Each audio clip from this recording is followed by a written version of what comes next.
cried before the abbot died. The year is 1348. Castile, a land of sun-baked plains and ancient secrets, is gripped not just by the looming shadow of the Black Death, but by whispers of something far more uncanny within the stout walls of the monastery of San Bartolome.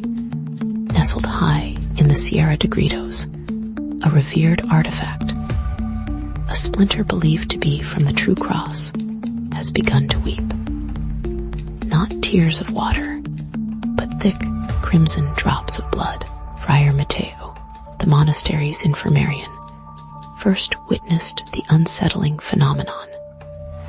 Panic spread like wildfire among the monks, who saw it as an omen, a sign of God's displeasure. Abbot Elias, a stern but respected man, attempted to quell the rising hysteria, ordering prayers and penance. But the bleeding continued, an unholy crimson tide staining the sacred wood. Then, 3 days after the first weeping, Abbot Elias was found hanging from the bell tower, his rosary clutched in his lifeless hand. Suicide, the brothers murmured, a soul overwhelmed by the cursed sign. But was it truly the royal inquisitor, Don Miguel de Zamora, arrived with a retinue of soldiers, his face grim, his eyes sharp with suspicion? Suicide was a stain upon the church, an admission of weakness that could unravel the faith of the peasants. Don Miguel questioned each monk relentlessly. Friar Mateo, pale and trembling, recounted the weeping relic, his voice barely a whisper. Brother Tomás, the monastery's librarian, spoke of Abbot Elias' increasing isolation in the weeks leading up to his death, his late-night vigils in the scriptorium, and muttered conversations with unseen entities. But it was Brother Raphael, the abbot's personal scribe, who offered the most damning testimony. He claimed the abbot had been obsessed with a recently discovered heretical text, a forbidden gospel that spoke of a different Christ, a Christ of blood and sacrifice. Could the relic's weeping and the abbot's death be connected to this forbidden knowledge? The whispers grew louder: heresy, demonic influence, even murder.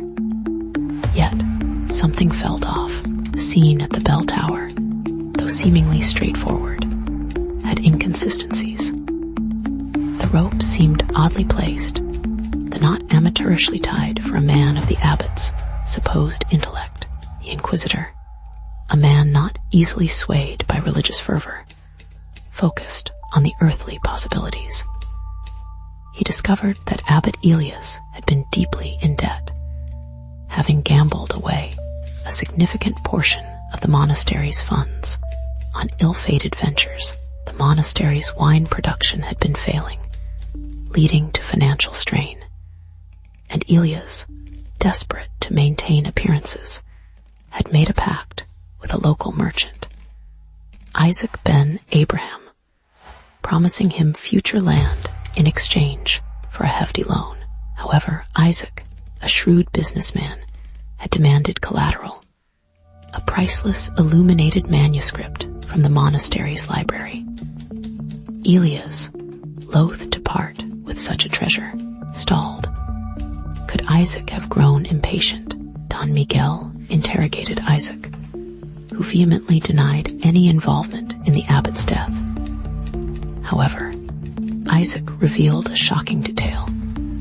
Abbot Elias had confessed to him that the relic was a fake, a cleverly crafted imitation designed to draw pilgrims and wealth to the monastery. The blood, Elias had confided, was a mixture of wine and pigments applied during special ceremonies.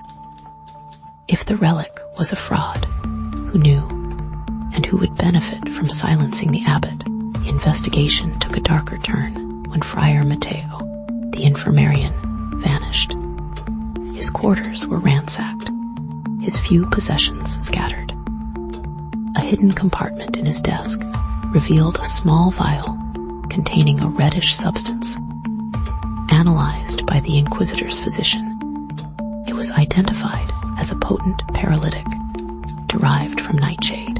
Further questioning of the monks revealed that Matteo had been secretly practicing alchemy, driven by a desire to find a cure for his ailing mother. He had also been seen arguing with Abbot Elias on several occasions, their voices hushed but laced with anger. Had Matteo discovered the abbot's deception regarding the relic? Did he poison Elias, intending only to incapacitate him, only for the abbot to succumb to the poison, and then, in a panic, stage the hanging? The evidence pointed strongly towards Matteo, but Don Miguel couldn't shake the feeling that he was missing something crucial. Matteo's alchemical pursuits, his mother's illness, the abbot's secret. It was a tangled web of desperation and deceit. But where was Matteo now? Was he running from justice, or was he silenced by someone else who knew the truth? As the Black Death tightened its grip on Castile, Don Miguel pressed for time, prepared to close the case, declaring Matteo the prime suspect.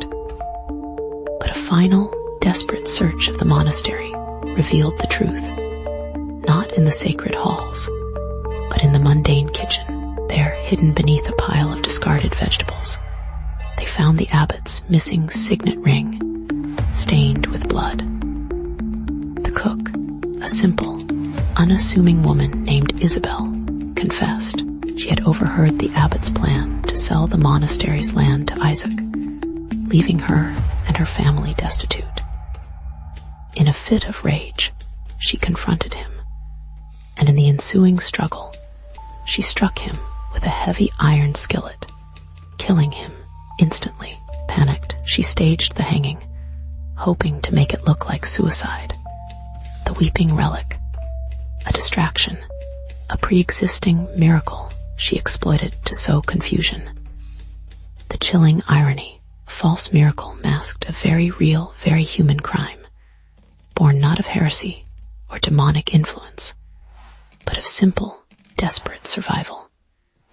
In the end, the blood that stained San Bartolome was not divine, but the consequence of human greed and a cook's desperate act, forever entwined with the legend of the relic that cried before the abbot died.